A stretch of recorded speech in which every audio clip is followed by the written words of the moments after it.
Okay, in this tutorial again, reaching out to my students in 1316, drawing 1, we're going to continue with the ideas of transition, but now we're going to have to incorporate a little bit more idea of rhythm. We're going to try to work on that concept a little bit and see with a little bit of practice, can you actually achieve a little bit more rhythm.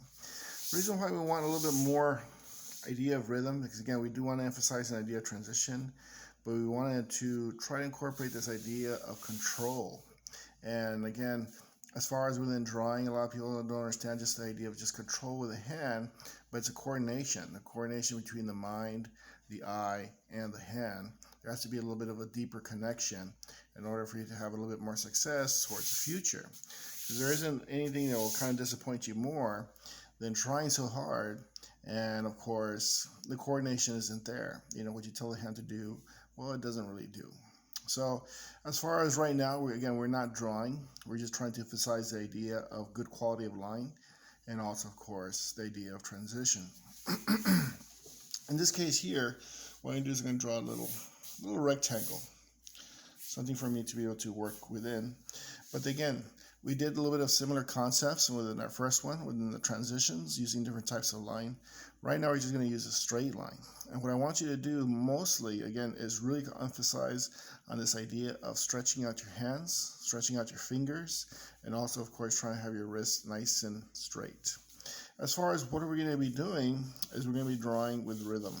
As to actually try to get rhythm, well, you have to try to get that sense of memory and also make sure that you position the paper in a certain way that makes it easier for your hand to move inwards and outwards. Right now I'm sitting parallel to the desk, and the reason why I angle the paper is because my hands, when you put your hands forward, you know, this is the way they kind of move from the edges of your body inwards. So it makes more sense that you angle the paper in the same way. That way you can move your elbow back into space and also be able to, you know, move freely without it being awkward. This would be awkward if you put the paper like this, and then you put your arm over like this, and you try to work sideways. That would be pretty awkward because it just seems like it requires so much more movement, much more effort. So again, by positioning it like this, what I would do is ask everyone, before you even start drawing, or drawing the lines, is to move from side to side. Now you don't want to drag your arm so much, so if you could lift your arm a little bit and just glide on the side of your hand just a little bit. Let the hand just kind of barely glide on the surface. You can have a little bit of contact, and then from there you just draw one line. Slowly, slowly, slowly. And eventually you can gather a little bit more speed, but once you don't think about the line anymore, that's when you have this idea of rhythm. And what the elbow does is it pulls back more and more and more and more and more and more. I kind of lost a little bit here because I was gliding the paper upwards. I'm going to start up a little bit higher. But again, I'll start over here again. So try again. Try to get your rhythm. Try to get your rhythm. Once you have a nice sense of the rhythm, you open up the lines. You really don't think of the lines anymore just because the lines are kind of almost automatic. And what you want to be able to see for your transition is if you're to look at the spaces in between, you can tell that each one is opening more, more, more, and more. So I'd ask everyone to try this until you have some kind of success. But look at those lines. Look how they're nice in rhythm. They're all nicely parallel with each other. Because if I was doing it again, and I have the lines kind of some yes, some no, well, the rhythm doesn't help. You know, you can tell that it doesn't seem like it has any transition at all. So again, this is a mechanical thing. This is something that all of us can do. It's just a matter of trying to establish this idea of rhythm, which seems kind of abstract. You know, we're used to rhythm within an audio form, like we listen to music, and we can hear the rhythm, and it helps to create this idea of movement throughout the song, whether it be slow, fast, or in between. That's one of the better ones there. But you see how it really, really creates a sense of movement. The eye will either be attracted to the light, or the eye will be either attracted to the shadow. But definitely, there's a sense of movement just by the spacing. But the lines are effortless. It doesn't take any energy to draw those lines. You know, you just need to get the rhythm started, and from there you can keep moving. From there, once you get a little bit of practice with that, the idea is to also move it in transitions, but start off with a small little line like this, very, very small. And then from here, you open, you open, you open, and then you start closing, closing, closing, closing, closing, closing, closing, closing, closing, closing, closing. So again, you can see how the transitions are very, very small. The lines become smaller, they become wider, but also the spacing increases, and then of course it decreases, and has kind of like a circular shape. But again, it's still very two-dimensional, but I do have movement. It makes it seem like it's moving away, and of course it looks like it's moving forward, then it looks like it's moving back because of the spacing, and also of course the heavy use of shade. So again, let me try that again. I'll move this over here. So again, try to get your rhythm. Stay on that line until the lines are very, very automatic. And then you open, open, open. Then you start closing, closing, closing, closing. See, that one closed a little bit too fast, you see? So this one here could have probably removed that one line.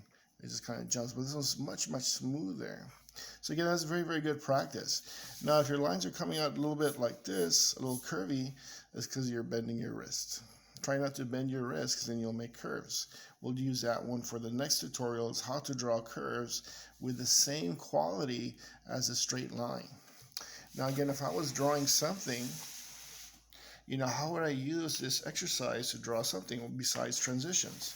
Well, if I had to draw anything that has right angles, you know, straight lines, it'd be very, very easy.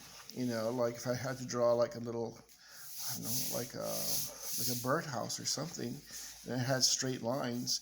Remember, you could just move the page. Go 1, and then I'm going to draw another one over here, 2, and I'm going to draw another one over here, 3.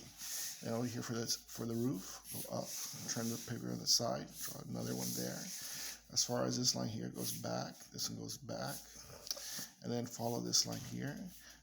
So again, I move the paper as much as I can, because that makes it a lot easier for me to draw these clean lines. So I go back this way. This one here, I'm going to draw it upwards. But look how clean the lines are. You know, they have a nice sense of it being not so perfect. You know, they kind of taper a little bit. But you can see how it's pretty easy. But again, I'm using the same exercise. Again, turn the paper, turn the paper, turn the paper, turn the paper, paper, paper. And this one, turn it this way, go across, turn the paper, go across. If you ever look at some of the old videos of cartoonists back in the day, when they actually used to draw paper, they actually had like little round little tables, and they would just pivot, pivot, pivot, pivot, pivot, because there's always a better sense of how the paper should be positioned, just to come up with a really, really nice line. Because again, as far as in the world of cartooning, you know, the line was the most important thing, the line quality.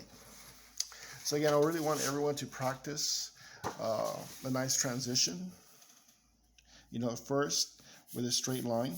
I don't wear straight lines, but within a straight space. You know, just try to open it.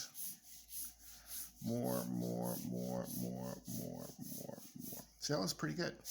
The next one, think of it as being within a circle.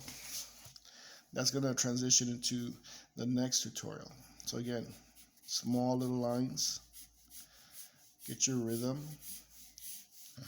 Sometimes you have to even control your breathing a little bit, just so you can kind of focus. And you don't really have to focus on the lines themselves, just kind of focus on the actual stretch, you know. But again, I hold the Sharpie very, very calmly, and also with very, very, very, very sensitive with the fingertips. And I try to extend it out, you know, so I can actually see the lines. Don't hold it so close, because you can't see the lines when it's so close.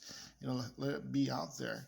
And also very, very important again, do not bend your wrist. We'll bend the wrist in the next extra tutorial, so you can see how curves work into this idea too. So work on this as much as possible.